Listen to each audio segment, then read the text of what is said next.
Hello, my name is Eric and I'm doing another one of my photography vlogs called One Body, One Lens, One Roll, One Day. I'm here at Schliemann Nature Preserve in Lafayette Township, just south of Medina. I've been here a couple times during the spring and summer, and now I'm going to be here during winter. It is a mid-February, actually it is Valentine's Day, so happy Valentine's Day to everybody. Even though it's probably not going to show on Valentine's Day, it's probably going to show a couple weeks later. But today's camera is a medium format camera. I've shot a couple different medium format cameras over the process of this vlog.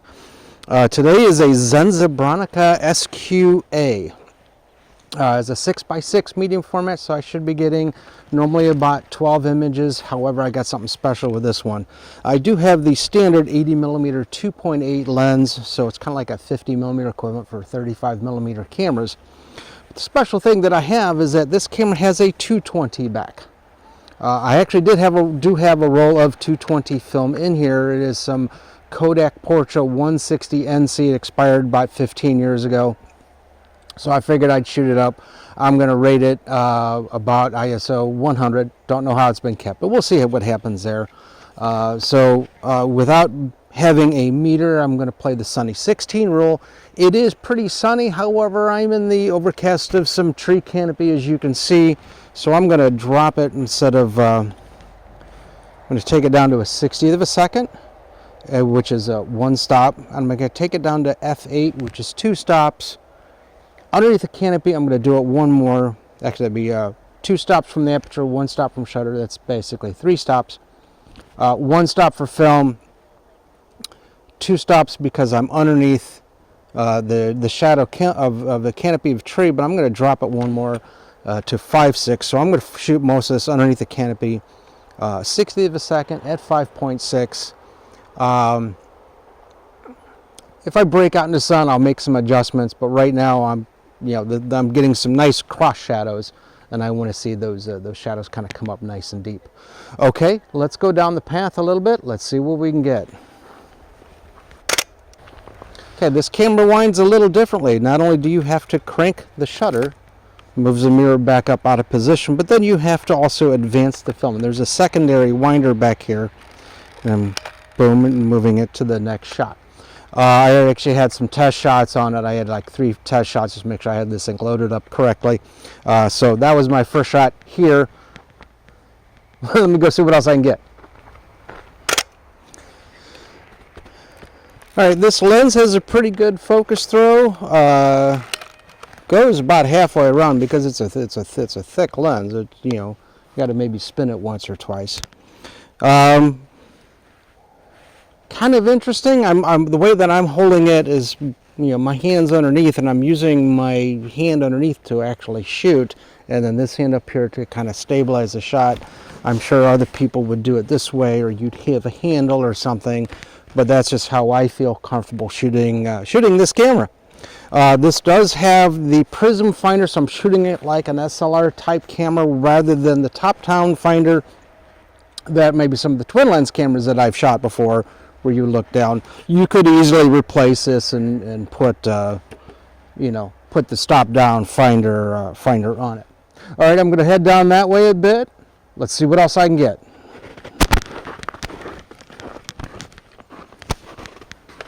Sun's coming out a bit. I might have to make some adjustments, but and I'm getting into more open area. So instead of the 5.6, I'm going to drop it a stop. I'm going to go to 60 to the second at f8. Again, kind of playing the sunny 16 rule, but I do have some expired film in here, so I've actually adjusted by 3 stops. I'm going to take it to increase my shutter speed back to 125. And just use my aperture to adjust by 2 stops. One for the film, one for the fact that I'm still kind of in an overcast area. It actually might give me some deeper, some lift in the shadows, but I can always adjust for it. Actually, a little bit overexposure would be deeper shadows, but that's good. Again, kind of a weird camera, just because of how you got to hold it. I wish I had a handle with a crank on it. I've seen some cameras have that. This is just kind of like the base model. There are other lenses for it, and you know, I just have the one. Now, Zenza Bronica actually was bought by Tamron. I'd have to double check, but it might have been early, somewhere in the 1990s, and by 2004 they had stopped production, or early 2000s, like maybe 04, 06, in that window. They had stopped production of Bronica type stuff. So they're no longer in the medium format game, but neither is a couple other brands. Let me keep going down that path.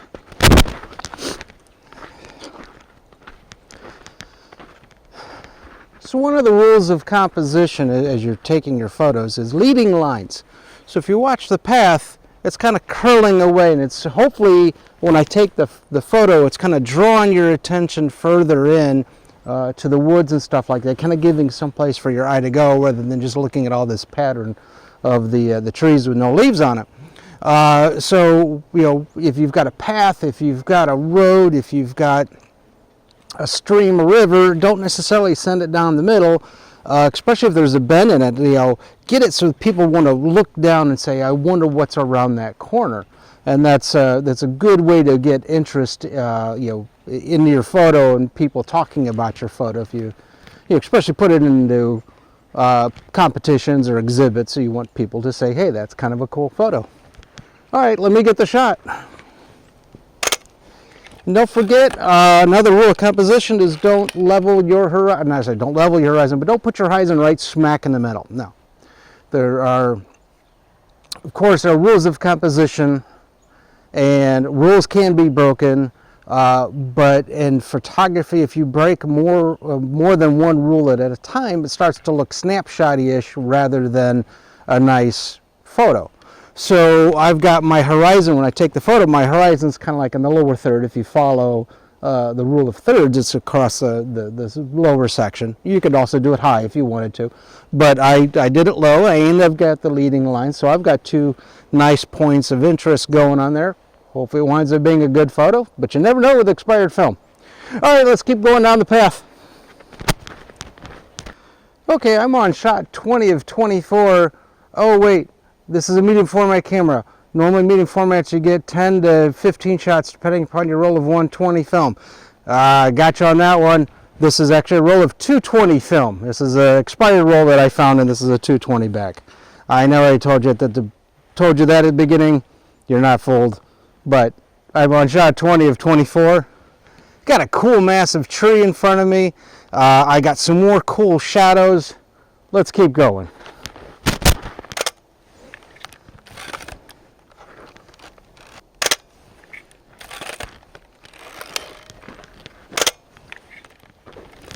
Right, if I read this right, I'm on my last shot. I'm going to go down this stream path that's pretty much frozen. And that is the end of the roll. All right, as with any other medium format camera, it starts at a take-up spindle, goes to starts at your fresh spindle, goes to a take-up spindle, and when you change film, you kind of do a switch out. Photos will be posted at the end. Hopefully I get something good. Again, expired film, you never really know. Give them a thumbs up. Feel free to comment on your experience with some Kodak Portra 160 NC. This is one of the three of the family of the designated Portra films. I don't know if I call them designated, but varieties of Portra films that were out in the 90s or early 2000s. It was the NC, the VC, and the UC. The NC, very natural color, so I should get very normal stuff. However, I've shot one or two rolls of this before, and I'm getting some punchy colors, which, just because of age, I'm getting some color shifting going on. Hopefully this kind of gives me the same thing. Feel free to comment on your experience with Bronica SQ-As, or maybe their ETRs, ETRSs type of cameras. Again, this was 220 film, not 120, because this was a 220 back. Feel free to share. That was stupid. Feel free to share the video if you learned something cool. All right, thanks for watching. We'll see you next episode.